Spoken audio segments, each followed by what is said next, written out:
Lavanya version ఏంటో ఒకసారి చూద్దాము. రాజ్ తరుణ్తో తనకి 10 ఏళ్ల క్రితమే పెళ్ళయిందని, 10 ఏళ్లుగా మేం కాపురం చేస్తున్నామని లావణ్య అంటోంది. కొన్నాళ్ల క్రితం రాజ్ తరుణ్ నాకు అబార్షన్ చేయించాడు అంటోంది లావణ్య.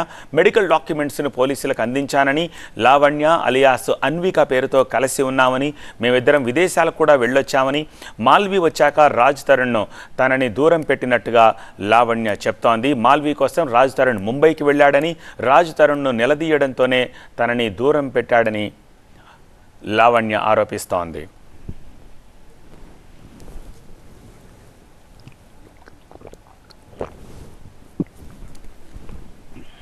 ఇక మాల్వి వెర్షన్ ఏంటో కూడా చూద్దాము. నాపై లావణ్య తప్పుడు ప్రచారం చేస్తోంది అంటోంది మాల్వి.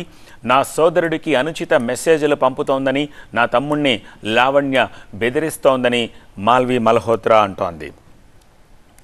ఐవీఎఫ్ ఒక అధునాతన సంతానోత్పత్తి చికిత్స. అనేక దంపతులకు తల్లిదండ్రులు కావాలనే వారి కలను నెరవేర్చుకోవడానికి సహాయపడుతుంది. ఈ రోజే ఓఎస్ఎస్ ఫర్టిలిటీని సందర్శించండి.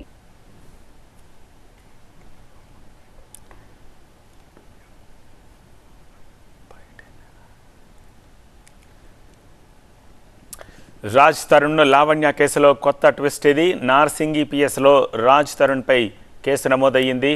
170 ఫోటో ఎవిడెన్సెస్, టెక్నికల్ ఎవిడెన్సెస్ అందజేసింది లావణ్య.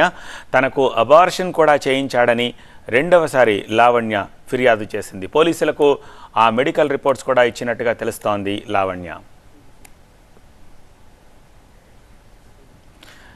సినిమాను మించిన ట్విస్టులు, సీరియల్స్ని మించిన మలుపులు. ఇప్పటికే లావణ్య, మాల్వి పరస్పరం కంప్లైంట్స్ చేసుకున్న విషయం తెలిసిందే. ఇంతలో మళ్ళీ సీన్లోకి రాజ్ తరుణ్ వచ్చాడు. హీరో రాజ్ తరుణ్, అతడి మాజీ ప్రియురాలు లావణ్యల మధ్య వివాదం రోజుకొక మలుపు తిరుగుతోంది. ఇదివరకే ఒకరిపై మరొకరు పోలీస్ స్టేషన్లో ఫిర్యాదు చేసుకున్నారు. తాజాగా లావణ్య మరోసారి పోలీసులను ఆశ్రయించింది. స్క్రీన్ షాట్స్, మరికొన్ని ఆధారాల్ని ఫిర్యాదుతో పాటు సమర్పించింది. ఈ క్రమంలోనే మరోసారి రాజ్ తరుణ్తో తన బంధం గురించి కీలక వ్యాఖ్యలు చేసింది.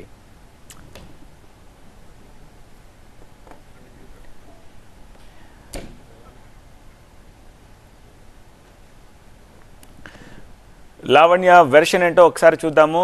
రాజ్ తరుణ్ తోటి నాకు 10 ఏళ్ల క్రితమే పెళ్ళయింది అని, 10 ఏళ్లుగా మేం కాపురం చేస్తున్నామని, కొన్నాళ్ల క్రితం రాజ్ తరుణ్ నాకు అబార్షన్ చేయించాడు అని, మెడికల్ డాక్యుమెంట్స్ని పోలీసులకు అందించాను అని, లావణ్య అలియాస్ అన్విక పేరుతోటి కలిసి ఉన్నామని, మేమిద్దరం విదేశాలకు కూడా వెళ్ళొచ్చామని, మాల్వి వచ్చాక రాజ్ తరుణ్ నన్ను దూరం పెట్టాడు అని, మాల్వి కోసం రాజ్ తరుణ్ ముంబైకి వెళ్ళాడని, రాజ్ తరుణ్ను నిలదీయడంతోనే నన్ను దూరం పెట్టాడని లావణ్య ఆరోపిస్తోంది.